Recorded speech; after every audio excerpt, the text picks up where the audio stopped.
Let's go do the what? Hey guys, welcome back to another exciting episode of YOML. This is the Year Magical Learning, this journey of life term learning. So it's going to be multi-year, even though it's a year magical learning. Yeah. We will continue this.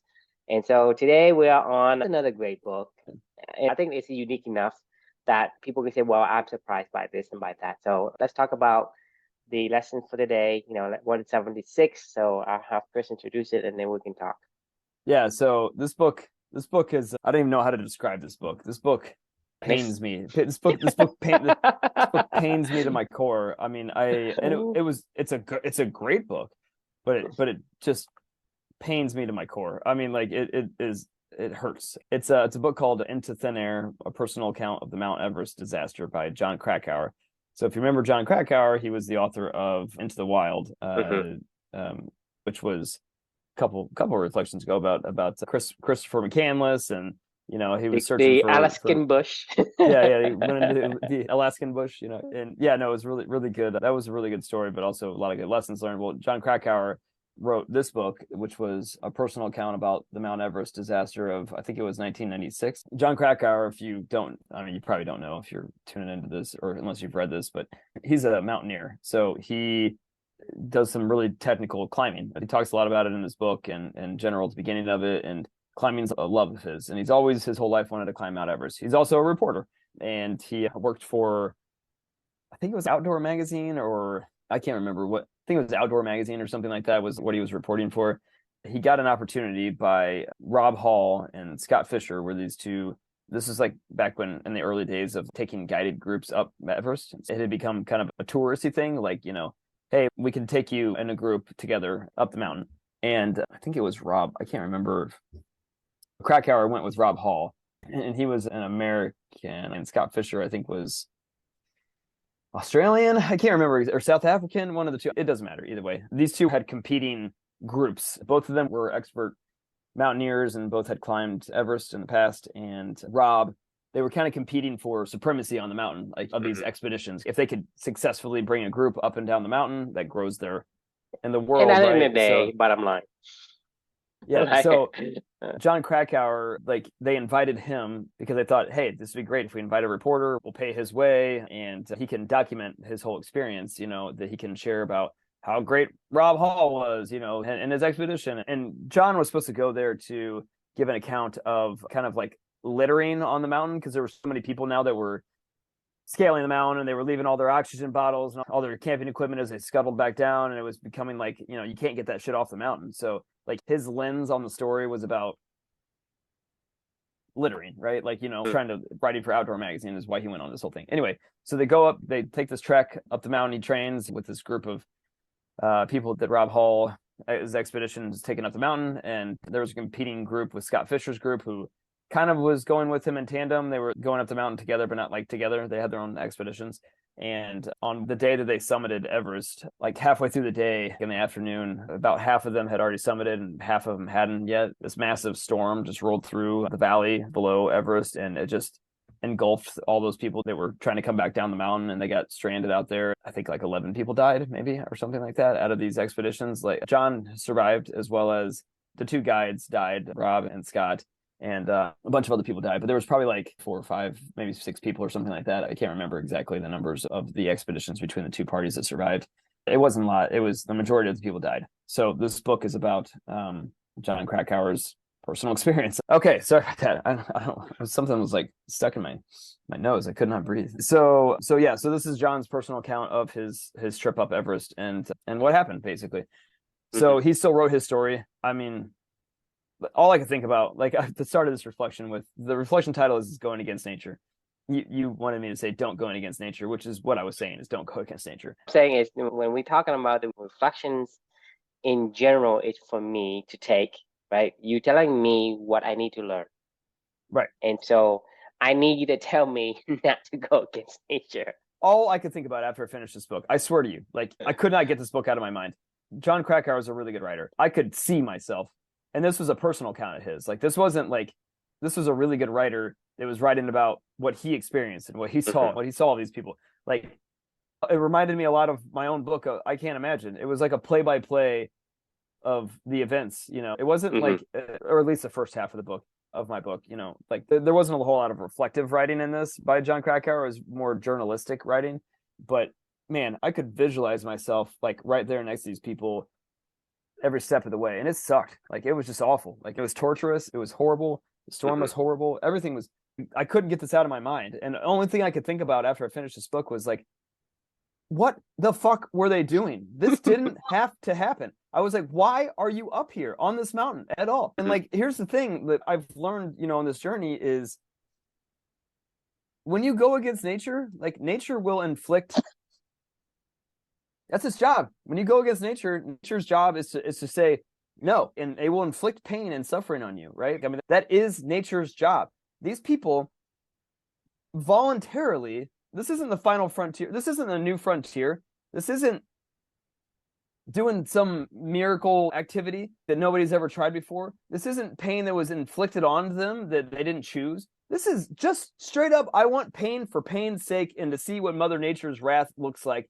And then to come back and pretend like I'd said that I did it or not. Like I don't get it.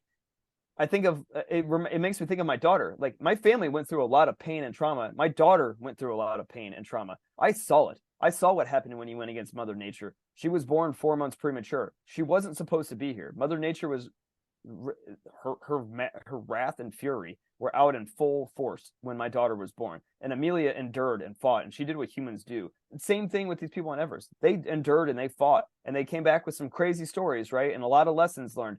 But for what? Like Amelia was fighting for a chance at life. She didn't choose that. She just fought because she was a human fighting, right? Sometimes Mother Nature's wrath, you can't control it. But I for damn sure, like, will not ever challenge Mother Nature ever just for fun. Like, I mean, that is not a fun activity that anybody should be trying to do.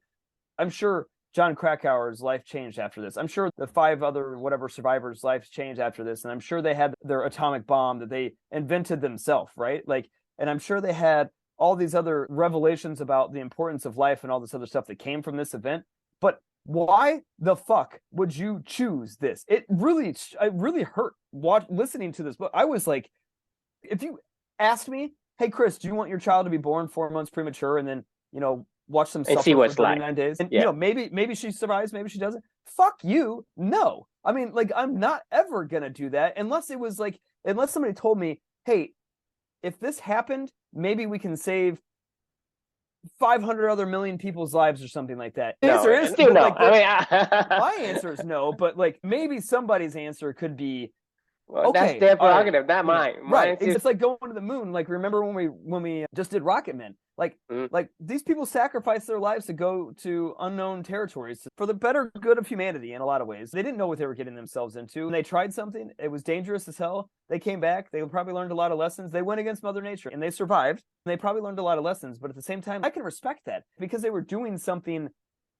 for humanity. These people aren't doing anything for humanity. They were just up there for sport. Like, they were up there for, I don't even know what the fuck they were up there for. They weren't even trained mountaineers. They didn't even pay their dues to get on that mountain. These were people that were just like, hey, I'm going to pay some money and have somebody guide me up this mountain. And oh shit, like Mother Nature, rolls in while we're up on, sorry to disturb you while you're summiting in an area that you shouldn't be. And Mother Nature rolls in a huge storm and people's families are ruined and lives are wrecked. And, lives are like, I mean, for what? Like, that's all I could think about the entire time was, going against Mother Nature. Don't ever, ever, ever do it unless you absolutely have to. Unless you absolutely, I mean, I don't know. In a lot of ways, and I summed it up with a lot of ways, that this is your magical learning in a nutshell. This is about understanding nature and everything that I can do to work with it and not against it. I will never, ever put myself in that spot. I'm not doing that. I respect the enduring ability of humanity more than anything, but this journey is about going with Mother Nature, not against it. That's where you find balance and harmony. Is Mother Nature, like we were talking about last night, like everything is right. Like when you go against it, you get not harmony. Like, that's just not what I want to be. The question is, are you going with nature or fighting against it? I'd love to get your thoughts. I'm sure you have some good thoughts about this. I mean, like I said, for me, right off the bat, the reflection for me or the lessons that I'm going to take for myself is don't go against nature. By choice. Like, by choice. I mean, the thing is, that's just, so I think this deserves the saying, a beaver must dam. Right. Because you think about it, if you take a beaver Put and them in you the desert. throw him Yeah. into the tundra, right? The Right. Arctic snow or whatever, right? That's going against nature. There's no way a beaver is going to survive. He can't even keep himself alive to Right. even build a dam or even looking for a dam. You can't really be yourself or be a beaver without being in harmony with Mother Nature. And you look Right. at Mother Nature, it's like if you have to take an analogy, if you go up against, I don't know, a bulldog or whatever, right? An ant versus a bulldog, right? You just can't go against something that is 100 times your size. When I look at Mother Nature is an entity that has millions of years of training. Right. That means that over the millions of years that she has been doing this thing, she's been doing it for a million years. And you, as a blip of a existence, is trying to go against that.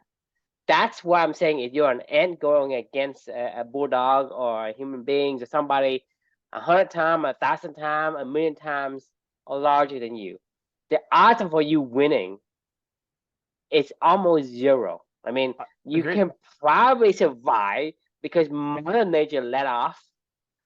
Just like maybe a dog put a paws on the ant, and then maybe took his Right. paws Right. off of you, Exactly. Yeah. and you Right. may survive, right? And that's probably by accident that bulldog puts a paw on the ant, and not Right. by the malicious intent. You think about the magnitude of what Mother Nature has versus you. You have a very minuscule bit of existence versus the monumentous eons Yeah. of training and conditioning and evolution that Mother Nature has gone through to get to this point, right? So for me, It's insane. it is insane.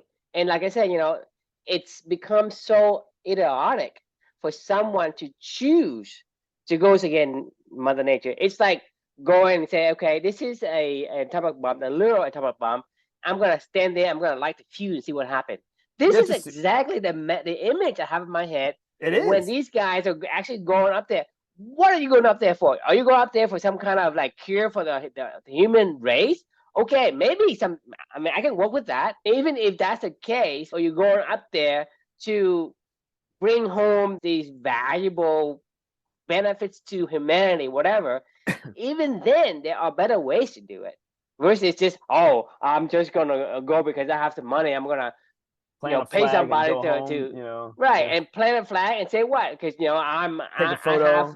have a big kahunas that I Right. can go on to this enduring, whatever, like blistering cold Mount Everest. Like, who give a No fuck? air. Who? No No one cares oxygen. about you.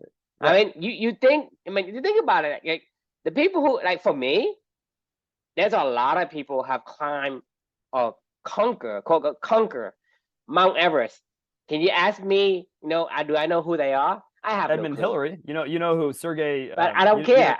The point is, I don't care. I don't know who they are, and I don't care. Edmund. You know who Edmund Hillary is. He was the first one, and that's fine. I don't mind it. But my point is, no one cares. No No. one Yeah. cares. But the Right. point is, if you go up there because you think you have big kahunas and you want to show the world that you are the whatever, right?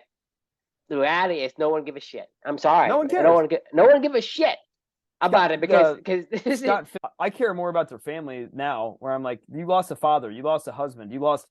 These people lost everything because you guys wanted to go play God on a mountain, and you're not God. Like I mean, And that's grow up what without that's what fathers, and yeah, I mean. This is the kind of things that bothers me the most. Is there's a lot of people who were just thrust into the situation and they have to survive, and they search for the best way to survive. These guys have all the things they have going for them, and then they choose to put themselves in a situation where it basically becomes their demise. To yeah, me, that was bothering me the most. I mean, for it's you, I it's mean, your daughter was troubling. born out of because it was thrust upon you and your Her, family. You didn't choose it. You didn't ask for it, and you didn't want it. These people want it and ask for it and even pay for it To me, Yeah, this is they the paid for it. asinine of that, right? That's what Right. I'm saying is for me is like I understand there are random things you can't control, but there's things you can't control and you just piss it away. That is actually what gripes me the most. Not only that you Angry. piss off your I life, you also put your family and your friends and the people who love you at the the worst spot, the most anguish. To me, that's the it's most horrible. selfish, the most It's idiotic thing you can do. it's almost like as bad as committing suicide, almost, like, in my opinion. I mean, it's It is. the human ability to endure is it's one of our core values of Clubany, right? Like, I love our ability to endure, but we endure when we have to endure. We don't endure That's for what fun. that's to me, that's a definition of enduring. Why it's not enduring, it's just being stupid. Agreed. I mean, we endure when we have to endure. We adapt when we have to adapt. When Mother Nature throws something into our path and we're like, hey, we have to be versatile here and we have to figure out a way forward. An atomic bomb gets dropped in your lap. It's not cool. It's not fun. Nobody wants it. Nobody's Don't search for craving atomic this bomb. stuff. I mean, Like, search for atomic bomb and try to say, hey, let's see if I can survive this. it's insane. It Chances are literally, you I mean, won't. I can't. I mean, you can probably hear I'm fired up right now about this. Like, after I finished this book, I couldn't get this out of my head for days. All I could just see was these people suffering in on a mountaintop for what? Like, I was like, what is the point? Even as I'm listening to him tell this whole story, I'm like, this story is riveting, and yes, I bought it, and yes, I'm listening to it, and yes, I'm going through this experience with you, and yes, I almost feel ashamed that I read it, to be honest with you. Like, I don't think it's almost like, on the news where you hear a terrorist attack or like some, shooting that happens at a nightclub, or like, the Pulse nightclub, or the thing that happened in Vegas. I almost feel bad for observing it. Like, it's nobody asked for those things. And I'm just like, as humans, we like to watch the shit show. We like to see, the idiots that have gone into the atomic blast for no reason at all, and to see like what's going to happen. Like, how do they feel when they're in that? I mean, yes, we have a natural desire to want to peek in and go, why are you doing this? So like, you watch the news, you read books like this, and I don't know, I honestly feel bad that I did it. I learned nothing from this book other than don't ever do that. Don't ever even consider it. Don't ever fight the wrath of Mother Nature. And even if you do win, you're an idiot. You get nothing. I don't even think that the lessons that these people learned are validated, in my opinion, because they learned them in the wrong way. It is one thing to learn by being forced into something and have to find your way through it. It is quite another thing to just throw yourself into it and say, like, I just want, like, I mean, even we love learning, right? Like, we love it, but like, I'm not going to go to the lengths of, I mean, the thing is, people myself to take it for the wrong way because there is a way. For me, like for example, we take the compound effect, right? We learn the compound effect, but the thing is, we know the compound effect can go both ways. It's up and down. But I'm asking you, do you want compound effect downward? No. You I'm want gonna go be homeless just because I want to. you people take it the wrong way. It's not about, hey, I want to learn something. Oh, let me inflict these cancer cells on myself and see if Right. I can feel anything. Can you imagine that? Like, let's imagine, taking a gun and shoot my brain and see what it feels like, right? Man, that's learning. You're right. That's learning, but that's the thing is, I think you're missing the concept here. Right. Right. The concept isn't to go downward and to go into the oblivion. The concept is to battle yourself to get to the point where you enjoy the moment of your existence. You enjoy the expressions of who you are and what you can do. Like I told you, if you're physically fit, you would rather walk and run than be in a wheelchair. Agreed. I'm not going to spend my life in a wheelchair when I know I can run every day, right? Like, if anything, it's your analogies are great. Don't be a donkey in a shed, right? Right. A donkey is sheltered in a shed. Why can't he live in a shed? That's not what he's supposed to do. It's not his expression. Right. So to me, that's the point. Is you can't just take anything and say, well, in the spirit learning, I'm going to bash my head against a wall and see my and see my brain is gonna how much my cranial can protect my little squishy brain. Let's test it out, and so that people can write a book about me smashing my head against the wall, and they say, well, after the 20th bash against the wall with this force, right? They had split open and die, right? That's my contribution to society. You think about how I describe that. That's beyond asinine. Stupid. It's beyond that. That's not to say that we can't learn from somebody that's in a car wreck, in their accident, and it's thrust onto them and they survived and whatever. I'm not saying that bad shit happens. It's going to happen. Your analogies are spot on. Cancer is going to happen to people. People are going to die. But I think the cancer thing is a great example. If you could just inject cancer into your body or something like that, just to see how your body metabolizes it, and maybe you can fight it off, maybe you can't. What can you learn out of that? What can you not learn out of that? There's plenty of people that's going to happen to. You could go study them. You do not need to go actively choose that. I don't know how else you can say it better than that, because that's what it is, right? That's the thing is, we're talking about Mother Nature, right? To me, I mean, you can state the exceptions all you want, but for me, Mother Nature wins 100% of the time. Oh, you may survive because Mother Nature lets up of whatever she does to you. She lets up. You may be able to survive and crawl out of the crushing blow that she gives you, but you didn't win. Mother Nature wins 100% of all the time. So you can state exceptions all you want, but in my mind, you can't win. Zero. You have no chance of winning. So go back to what we were saying before is, there are certain things that you can control and you have to endure. Do the best you can. And hopefully Mother Nature will let up and let you survive. Right. To me, that's just committing suicide. It is. I mean, it 100% is.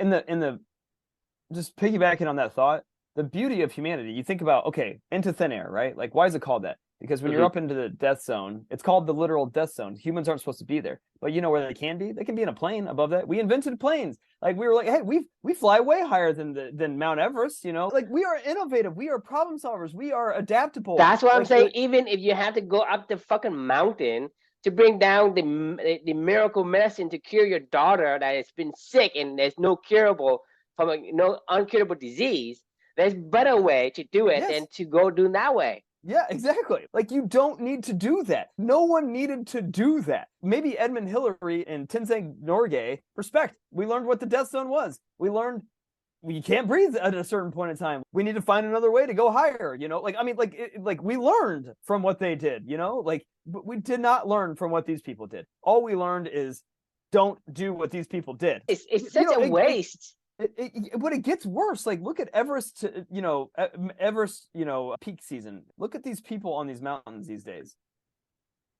Look at these lines of people that are just, this is Everest now. These are people, it's we've normalized. Why? I don't know. The death rate is still really high. It's not like this is, easy still. Actually, why? That's my ass even. Look at all these people right here. Look at this line to summit Everest. First off, why? Second off, what they're not only that, they all fucking cheat. They're fucking cheaters because they use Sherpas to go take all their bags up. They use oxygen to go up to the top anyway. What's the point? You're not only are you shouldn't not be there, you cheat your way up to the top of it and you still have a chance to die. It's what even when you're cheating, you're not even smart about cheating. And they litter the whole mountain, I don't know. This maybe they lack a few brain cells, and maybe if they die off, humanity will be better off. I don't know. I'm just dumbfounded by this whole book, this whole experience. I will never forget this book because this lesson's a really important lesson. It makes me even happier. Our mission of going for balance, going with Mother Nature. It's going for harmony. It's running downhill. It's swimming downstream. It's whatever analogy you want to do. Mother Nature's guiding us this way, telling us this is how we should be, this is how we should feel, and listen to yourself, respond to yourself, understand what you care about, understand what energizes you, listening to that and running downhill, that feels way fucking better than climbing a mountain into the death zone when you can't even, Jon Krakauer even says, he's this isn't even technical rock climbing. He's I'm a technical rock climber. He's anybody can climb Everest. It's really how long can you suffer and endure, just letting your body deteriorate. Just inject some cancer cell into your body and see how long you endure. It's not like climbing. You basically walking up this slope of a mountain and see how long you can survive the thin air. See how and long it the takes your body cold. to deteriorate. Yeah, I mean, pretty Yeah. much, yeah. I mean, the thing is, it's like, well, inject this disease into yourself and see how long till you die, you take your last breath. This is the exact same analogy that I can It think of. is. It really It's is. it is ridiculous. It's disgusting is what it is to me. Like, talk about where you find core values. You remember how we've talked about this before? Disgust. You either find it by the things that just energize you or the things that disgust you. This Yeah. disgusts me. Like, this makes me want to go everything in my talk about going against Mother Nature. I think this is for a reason. I think that we're having this feeling for a reason, because Mother Nature is telling you this should disgust you. Do not do this. Do not challenge me. Because the people who are attracted to these core values, they eventually don't survive, right? And the people who are left has the core value is don't go against Mother Nature. Right. We multiply, and because of the society as a whole believes in the don't go against Mother Nature, the society itself, like me and you, is disgusted by the choosing of becoming this idiotic mission of going up the mountain and for God knows what. To me, they basically are rarely in the populace just because they don't survive that long to even have an influence on the rest of our society. Like I say, if you can endure, you can live longer, you have more opportunity to pass on your gene, and your genes will carry on. The core values of respecting Mother Nature, then your offspring, right? So you live longer, you produce more offspring, and your offspring inherit those core values because those genes you have, right, is passed on, and they too will respect Mother Nature. There's going to be some evolution where there's going to be some becoming like, hey, I want to go up this Mount Everest just because, well, they don't actually survive that many. So they become like the outer limits of whatever you call the distribution curve, right? It's just out there and they completely fall off of the cliff. I mean, like metaphorically falls off of the cliff of the human lineage. I could not agree more. Even people of Nepal that live in these areas, the Sherpas, like they lived there forever. And they were like, we don't go up there. Like, when it makes noise, we don't do it. The only reason they went out there is because they got paid, and they're like, yeah, our bodies have acclimated a little bit better, but we all know how dangerous this is. He talked a lot about it in this book, how much they respect the mountain.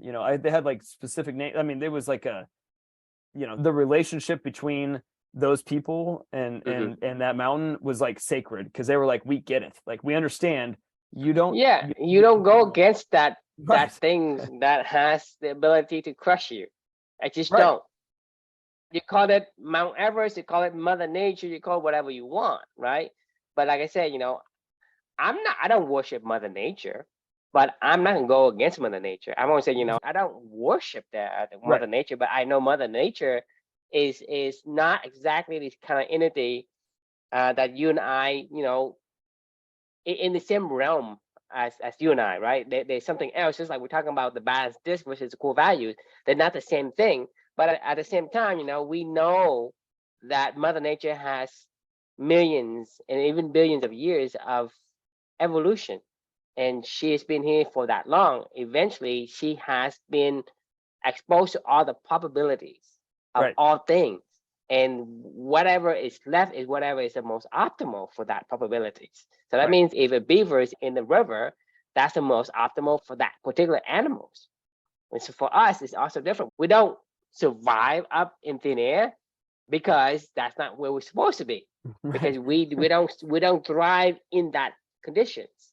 Right. So I'm sure birds do. I'm sure there's birds that fly up that high. This is called harmony. I mean, there's organisms that live on those thermal vents in 30,000 feet below oceans where they're in lava thermal vents in the pitch dark, and there's organisms that live there. Like, they wouldn't survive where we're at right now, but they survive eating sulfur and being thousands of degrees hot in the pitch dark. Like I said before, fish out of water, I'll put my hand in underwater.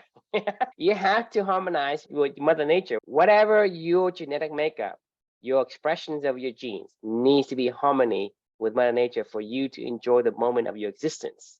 If you don't, then it's gonna be hell. I keep having this imagery of the donkey Sherman in the shed. That's not his natural environment. Regardless of how good the environment was, it wasn't his.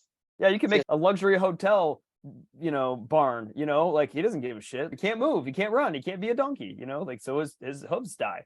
And he dies. I can have the most, very bad of, all the royalty would ever want, but to take the fish out of water and put it on that bed, right? Right. All the luxury of every single, everything that you and I think is great. You take a fish out of water and put it on that bed. You think about that image for a second. Yeah. It's just not what it's supposed to be, right? Yes. You can't take a fish and go against his ability to fit in with nature. Right. Well, not true. You can be a scuba diver. We are innovative. We come up with solutions around these things. Like a fish can't figure out how to survive because he wouldn't be able to invent a little fish goggle thing that's full of nice little water to keep his gills. We could probably do that. Like we did it. Scuba diving. We did it with, flying. We like humans are brilliant. We are. But the thing is, we're not made to be under the water. We're not made to be in the air, right? So yes, we can fly. We can fly on an airplane for maybe, our maximum, a few weeks, few months, if you had to do it. But you want to get out. Yeah, you want to touch on land. You want to step on land. Right. Right. Yeah. I mean, you can go on to a cruise for a week, right? Then you say, hey, I miss land, right? I need, for some reason, it feels weird. I need to be on land. Scuba diving, you can put your scuba diving gear on and you can breathe underwater, but it's not natural. Absorb a lot of nitrogen, you'll get the bends, and your body will get all jacked up if you stay down there too long. And yeah, you make a great point. Like, yes, we can momentarily, innovate because we have that faculty, right, to bridge the different. I don't know, it can't be mentioned because it's confusing, but the different environments, like the water, the atmosphere, in the sky, right, on the airplane. But we made equipment to assist us in bridging that gap. But we don't get there because it was the most optimal environment for us. The most optimal environment is what we got, what we're born with. We're born with the ability to walk, to run on land, not to swim in the water, not to fly in the air. We just long for land. We long to be free. We long to, have wide open backyard and meaningful relationship, and things we do is a expressions of our reflections of our expression of it, whatever you call it. It's my calling, it's my manifest destiny, whatever you want to label that. That's how we're supposed to be. Once we are able to do that, like I say, if you have the physical faculty, you don't want to be in a wheelchair. The thing is, you just want to run. And the thing is, if you look, let's say you're an alien coming down from Earth, and you say, well, if this guy's in a wheelchair, and even if have this, somebody's wheelchair has motorized thing, you can just press a button. You don't exert any energy at all. But why aren't these guys keep walking and wasting so much of their fuel? Right. You think about it, right? So from that perspective, it's not that because something is better because it takes less energy. There's no universal. There's nothing universal about anything. It's all relative, because when you have the faculties of an athletic person that has the ability to walk and run, you don't want to sit in a wheelchair and just push a button and it make a move for you. But for us, it isn't. We want to walk, we want to run, we want to do backflips, cartwheel, whatever you want. I mean, we want to do those kind of things. So same thing, a donkey must roam, and us, we have the faculty to do the, most of the things we need to born to run, manifest of what we are.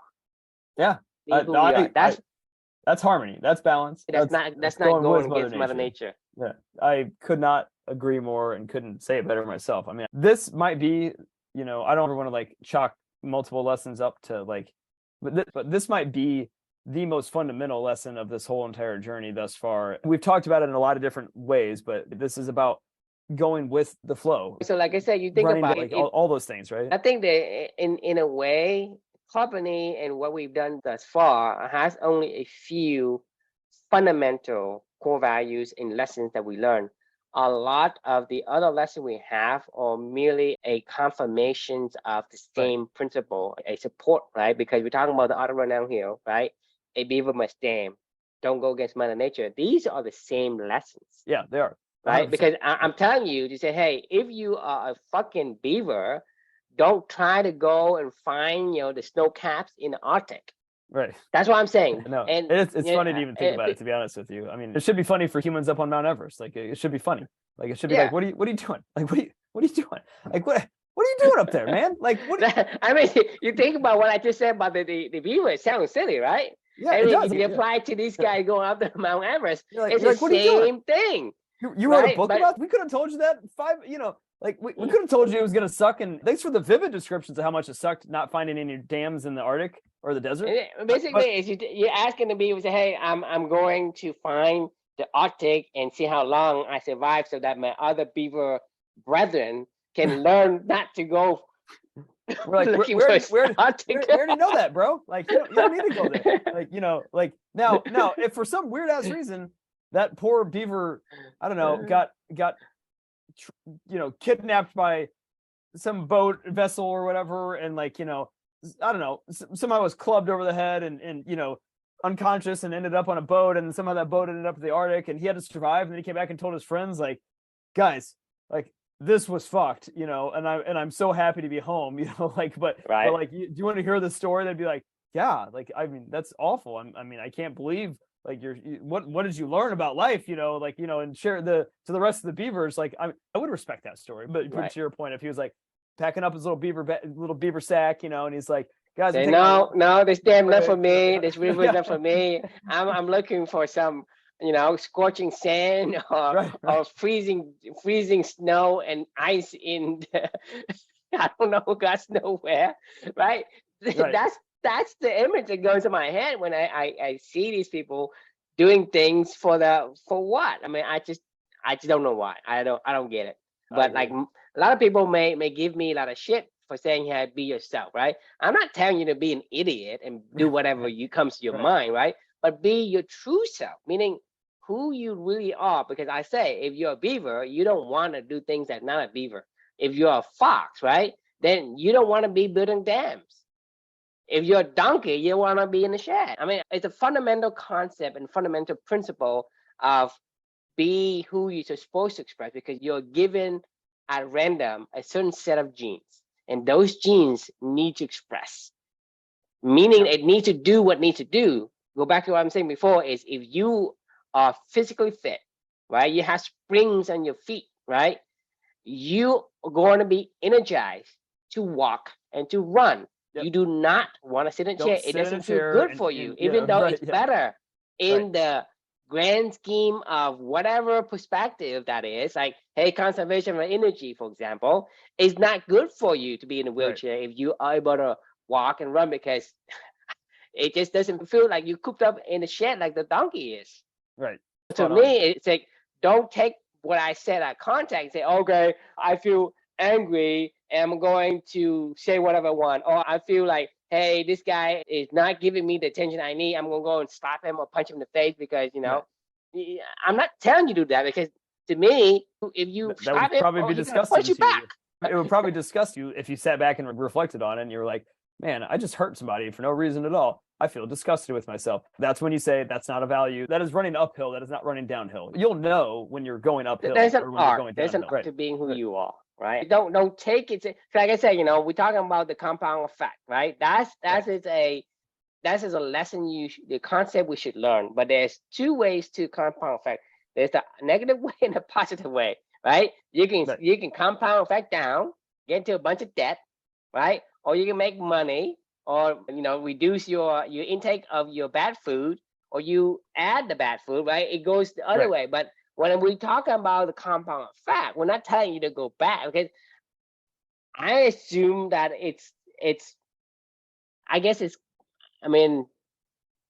obviously you want to go the opposite, the positive way, not the negative way.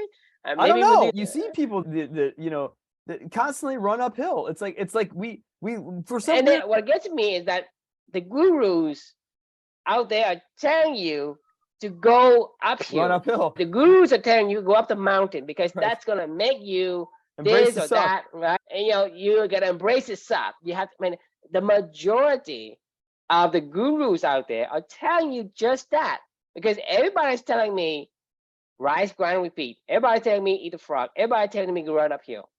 Everyone that I've seen say, hey, you have to work hard, embrace the suck. I mean, even you tell me that. You told me when you were growing up, they told you, and one of your core values was to embrace the suck. No, it was do the things you hate the most. That's what you told me. That's literally like eat the frog. Yeah, I mean, want to eat a frog. Like a raw frog does not sound good. Maybe somebody wants to eat a frog, but I don't want to eat a raw frog. It's not in my cuisine. I'm with you 100%. The funny thing is, I feel like this is where we get into trouble because we're talking about lessons that we learned from pain and suffering as well. Like a lot of this journey is based out of lessons learned from pain and suffering, right?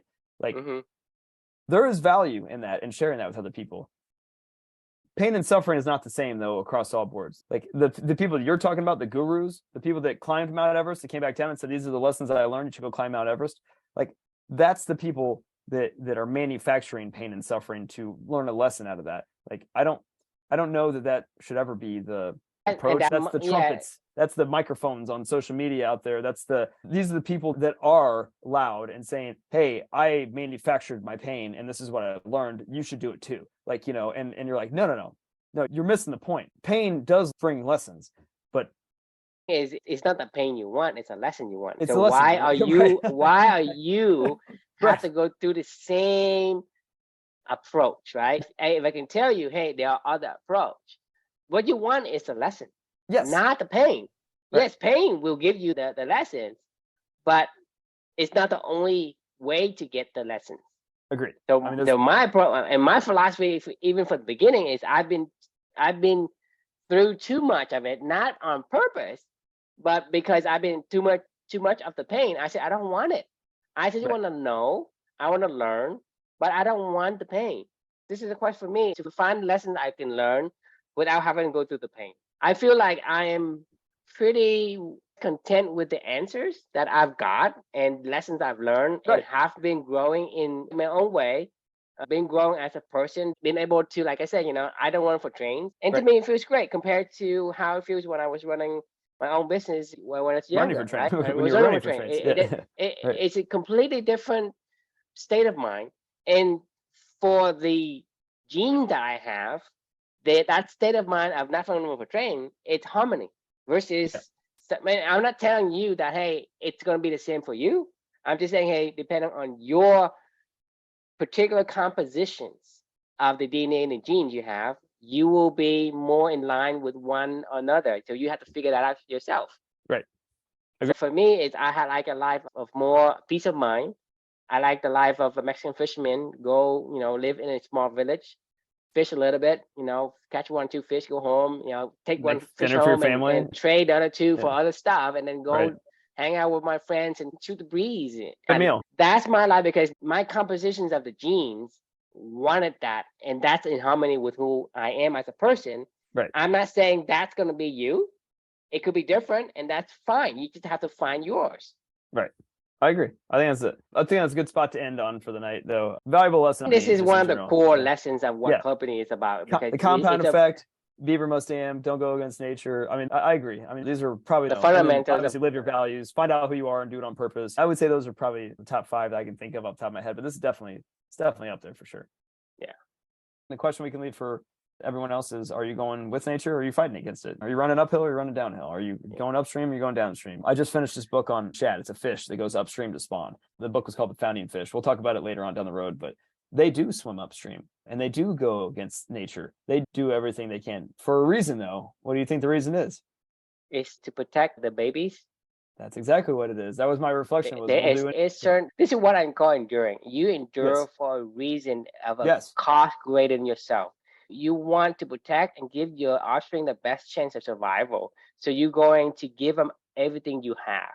You will fight, scratch, claw. You will go through. If you have 2 tall buildings and you put a plank from one roof to the other roof and you tell me, hey, walk across the plank from one building to the next building. I won't. But if Yeah. my kid's over there and he's on fire, I will run across it. You You don't know- have to pay me. I will run across, because I mean, the thing is, when you do certain things, that's why I'm saying, hey, when you go up the mountain, what are you bringing down? What is it? It's a Yes. benefit, right? What's it that is worth more than your life that you sacrifice for? If you have that, I mean, I'm willing to listen. But Yeah. if you don't, and say, what the fuck are you trying to do? If you told me that I could save Amelia by going up Mount Everest and coming back, I would do it. You need to go get, and there's no other way to get it. And they say, well, all the helicopters are not functioning, and you can't fly up there because of the weather, and your daughter has only this amount of time, and you have the only way for you to go up there is to climb. You would I would go, do it. and I wouldn't even think twice. That. I wouldn't even think about it. You don't Right. even think about it, because this is where the core value comes in. Because like I told you, if my kid is on the other side of the roof on the top 2 tower and there's a plank across it, because that's more important to me than anything else. I think we didn't touch on this the whole entire time, but the why of climbing this mountain for these people, I think that's the troubling thing. There was That's no what I'm why. asking is why. There was no why. There was no why. Like, I mean, there was literally zero whys for any of these people other than just because. And that I don't care. That I don't respect. If you're going to self-endure, or if you're going to self-destruct for a why, I'm okay with that. Do it all day, every day. If you're going to do it for nothing, just to say you endured, like, that's stupid. then fuck you. That's stupid. Yeah, like, I mean, I agree. So awesome. All right, well, that's a good way to end it on, and we will see you all on Monday. Monday sounds good. Have Merry Christmas. Yeah. blessed holidays and good Christmas to you and everybody else. All right, we'll see you soon.